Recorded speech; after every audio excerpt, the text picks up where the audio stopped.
मानकर राजकुमार बुध ग्रह 31 मे रे 12:12 रे वृष राशि रे प्रवेश करिवे एवं 14 जून जाए सेठारे रहिबे। तांकर बुध ग्रहर एही गोचर 12टी राशि व्यक्ति माननकु किपरि प्रभावित करिवो, कोन शुभ अशुभ फल देबो, ताहा आज आमे एही वीडियो रे आलोचना करिबा। नमस्कार, मु सुभाषिष पुंथा स्वागत करछि मो YouTube चैनल को।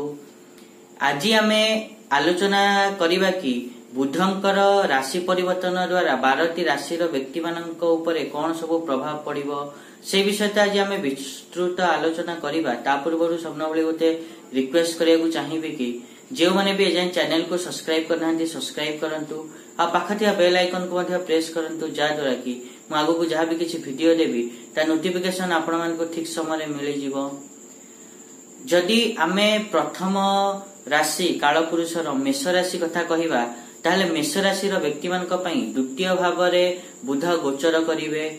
एही समय रे मेष राशि व्यक्ति माननकु धन संबंधी सकारात्मक फल मिलिबो। ता सहित सेमान जदि पूर्वरु किछि इन्वेस्ट करिथिले ताले भल रिटर्न पाई परिबे, माने एही समय रे लाभ रे रहिबे। तापर जदि आमे नेक्स्ट वृष राशि कथा कहिबा ताले वृष राशि व्यक्ति मानक पई तांकर राशि रे ही बुध गोचर करिवे। तो या द्वारा तांकर आत्मविश्वास, ता सहित व्यक्तित्व, ता सहित तांकर जो वाक्पटुता रे वृद्धि घटिबो एवं सेमाने निज चतुरता द्वारा अन्य ऊपर प्रभाव पकई पारिबे। एवं एही समय रे सुजोग मध्य जहा आसीबो ताहार लाभ मध्य उठाई पारिबे। तापर जदि नेक्स्ट आमे मिथुन राशि कथा कहिबा ताले मिथुन राशि व्यक्ति मानक पई द्वादश भाव रे गोचर करिवे बुध। तो एही समय रे मिथुन राशि व्यक्ति मानक मिश्रित फल मिलिबो एवं एही समय तांकर जो मानसिक शांति अछि ताहा कम हेई पारे। ता सहित निज सिक्रेट जदि लुचेई की रखंती ताहले भल रहिबो। तापर नेक्स्ट जदि आमे कर्कट राशि कथा कहिबा ताहले कर्कट राशि व्यक्ति मानक पई एकादश भाव रे अर्थात लाभ भाव रे बुध गोचर करिवे। यहा द्वारा कर्कट राशि व्यक्ति माने किछि नुआ सांग बनै पारंती, नुआ नुआ लोकंक सहित मिसिबार सुजोग तांको मिलिबो। ता सहित तांकर जो व्यवसायिक एवं सामाजिक क्षेत्र रे प्रगति घटिबो। नेक्स्ट जदि आमे सिंह राशि कथा कहिबा ताले सिंह राशि व्यक्ति मानक पई दशम भाव रे गोचर करिवे बुध। तो एही समय रे तांकर कार्य क्षेत्र रे प्रतिष्ठा बढ़िबो, ऊपर अधिकारींकर समर्थन मिलिबो। ता सहित सेमाने जदि नुआ चाकरी खोजचंती ताले नुआ चाकरी रो मध्य अवसर मिलिबो, माने सुजोग मिलिबो। तापर जदि नेक्स्ट आमे कन्या राशि कथा कहिबा ताले कन्या राशि व्यक्ति मानक पई नवम भाव रे बुध गोचर करिवे। एही समय रे आपण मानकर एही समय ज्ञान बुद्धि एवं यात्रा रो एही समय जदि आपण माने एही सब काम करंती ताले लाभ रे रहिबे। ता सहित विदेश यात्रा करि पारंती, विदेश रे जदि व्यापार करचंती लाभवान हेबे। ता सहित आपण माने एही समय किछि नुआ जिंस शिक्षा करंतु, निज ज्ञान को वृद्धि कले भल रहिबो। तापर जदि आमे नेक्स्ट राशि तुला राशि कथा कहिबा ताले तुला राशि व्यक्ति मानक पई अष्टम भाव रे बुध गोचर करिवे। एही समय रे अष्टम रे बुध गोचर करिवा द्वारा आपण मानकर आर्थिक क्षेत्र रे सकारात्मकता देखा जावो, भल फल मिलिबो।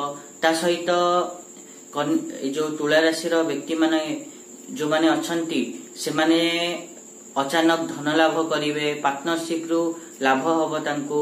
तापर जदि आमे बिछा राशि कथा कहिबा ताले बिछा राशि व्यक्ति मानक पई सप्तम भाव रे बुध गोचर करिवे। एही समय रे आपण मानकर व्यक्तिगत एवं व्यवसायिक क्षेत्र रे महत्वपूर्ण परिवर्तन देखिया को मिलिबो एवं आपण मानकर वैवाहिक जीवन रे सुख शांति बजाय रहिबो।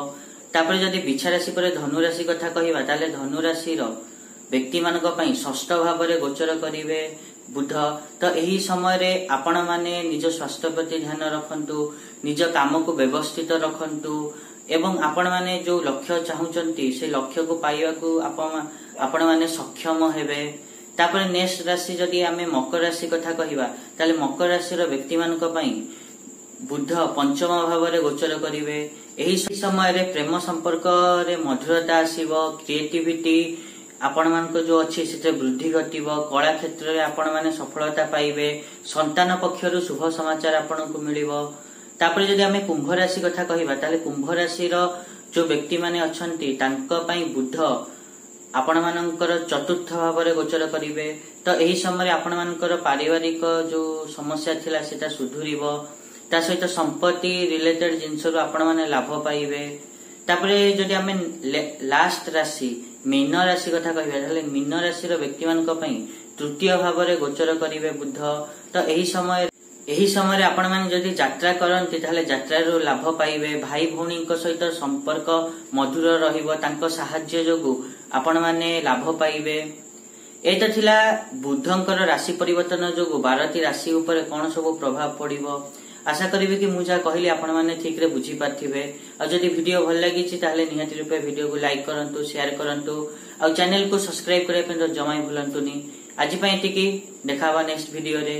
रहूची, नमस्कार।